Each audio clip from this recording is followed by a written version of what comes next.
Remember this Gibson and Garvey picture? Oh. Trammell, going through sliding drills in spring training.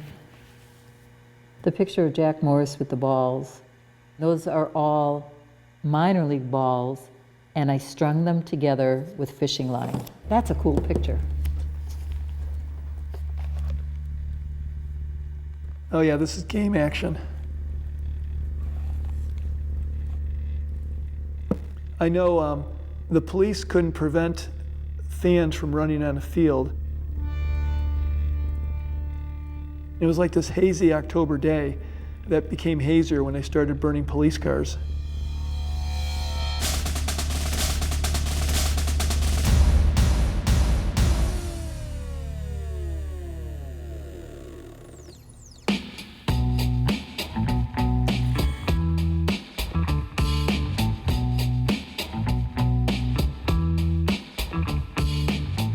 They had the nucleus of a good team, and they started to gel in different ways.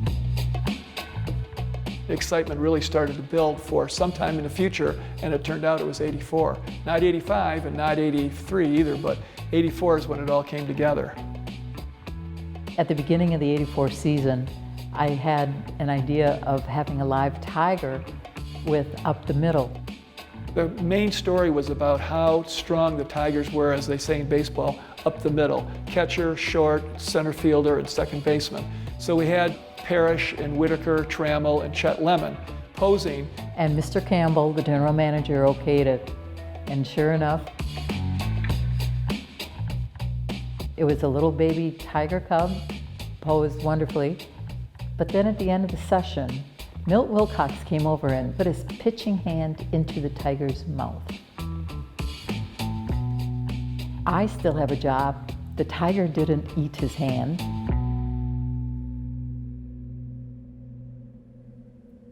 I think it was the third or fourth game of the year, April 7th, '84.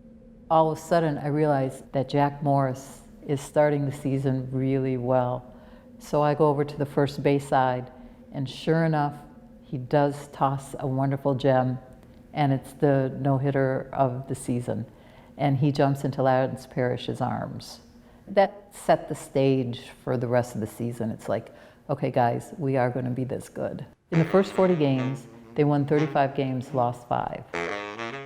They were off to the races and never looked back.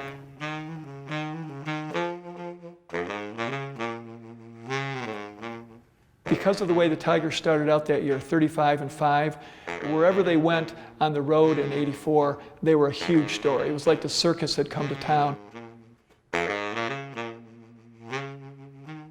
It was also the year the Wave made its debut in North America, at least in a big way. There was so much energy every night at Tiger Stadium. Willie Hernandez was a tremendous reliever that year, and so the award they gave him was called the Fireman Award, because you came in and put out the fire. The reliever put out the fire, bases loaded, 1 out. So she took Willie Hernandez in uniform out of Tiger Stadium and went to one of the downtown firehouses and got his picture next to a fire engine with a fireman's hat on and an axe. Because it was so clear early that the Tigers were probably going to win the pennant that year, there was a lot of time to prepare and to get psyched up about the postseason.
This is the official scorebook that every writer would have, had with them during the whole season that year. Game after game, 162 games and playoffs, and then this would be the last game back here somewhere.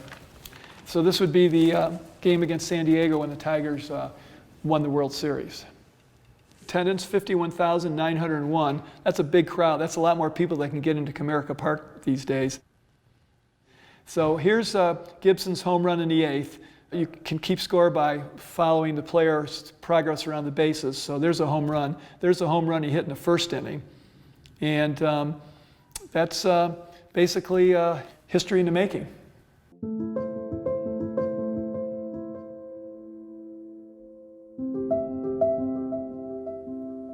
That's Goose Gossage. He was the relief pitcher for the Padres, and he was a really big guy, and he was mean. He had a Fu Manchu mustache. And Goose Gossage just stared down Kirk Gibson. And then when he hit the home run, by covering these guys day in and day out, I know how they're going to turn. I know where they're going to be, and I'm just there waiting. And they don't disappoint. Mary's picture of Gibson being the wild man after his home run is really one of the most distinctive photos in the history of Detroit journalism. His uniform is torn from when he slid earlier, and it's grass stained, and it really captured all the exuberance that was going on at that moment.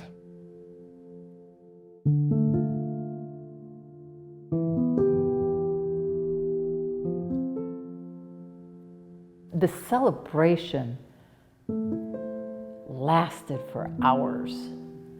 Champagne, joy, cigars. This is the ultimate prize. This is the picture of Alan Trammell in the tunnel leading from the field into the clubhouse. Raises his hand with a glass of champagne, and it's a tiger with "Bless you." I remember walking on the roof of Tiger Stadium. There was an access door, and looking down at Michigan and Trumbull.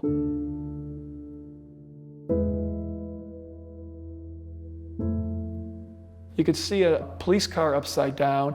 I remember a motorcycle was on fire. It really looked like a battle had taken place. I knew then that it probably wasn't going to be a happy ending for what was going on outside the stadium as opposed to what had gone on inside the stadium.